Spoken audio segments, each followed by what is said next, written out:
Where do I start with gold making? Now this is a very broad question and I've been asked this question quite a lot. So today we'll be going over what I consider to be some good principles for gold making. So without further ado, let us begin. When it comes to markets in game, you can always see a cycle which takes place. This can be due to multiple factors, whether that be influxes of different items, patch releases, increasing sales, in gear and raiding supplies. One thing is for sure, and that is the markets almost always have a high and then a low. Take for instance patch releases. On a release of a patch, the trend that always occurs is that raiding supplies go high in sales. This is due to the user base wanting to get themselves ready for when the next amount of content goes live in order to do. But after the release, you'll see a stable sell rate of those particular types of items and then a reduction in the supply. This can be due to the demand of those items being fulfilled by multiple gold makers. And once enough gold makers get into the market, the supply will start to shunt down the price, and this in turn will reduce the supply as the profit margins will go down, so less people will start crafting these. So we'll see a high of the release in sales and profit, then a steady decline in those factors until it meets a steady rate once again until the next release of content. The trick is to stay in those markets throughout to catch the highs and maintain a steady return when the market corrects. Consistency. As a gold maker, there is always one thing that you can do to make gold now and into the future. This is staying consistent in what you are doing. This is typically what newer gold makers fall short on, but if you take a look at the top gold makers, you'll tend to see a trend in what they are doing, and that is consistency. They are able to keep a steady return by picking a method, commonly crafting, and repeating that process every day. This is to further the point in the cycle, which staying consistent in the market you choose and repeating that process, catching the highs and lows, will over time give you a strong return in the amount you will receive. This is whether you'll be farming an hour each day of an item or you are crafting items to sell for a profit. The same thing is true, and that is a repeatable process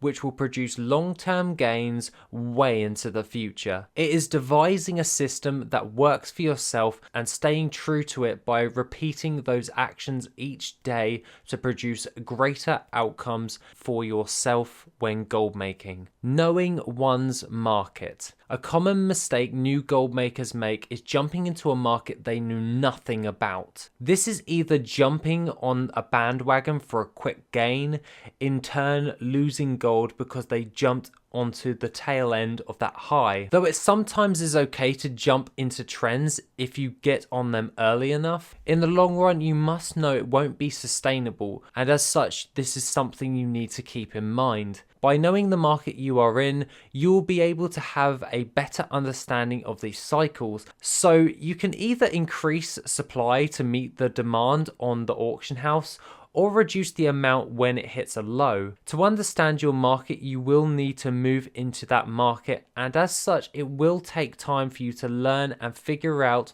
when these cycles happen. So in essence, you will need to choose a market for yourself and then stay consistent in that approach over time to understand how it works for yourself, or if you are able to do some due diligence into other gold makers' processes and what they have learned to get the leg up, so you are able to know what you are looking out for. Don't lose gold. This is more of a general term, but still holds a purpose. Don't lose gold is something that no matter what market, method, or system you are doing to make gold now and into the future, you should mitigate all potential gold losses. Though some people do get confused when it comes to paying gold to invest into crafts, but the process is still the same. You always want to make gold by making a profit. For instance, if you are farming materials and you sell them on the auction house,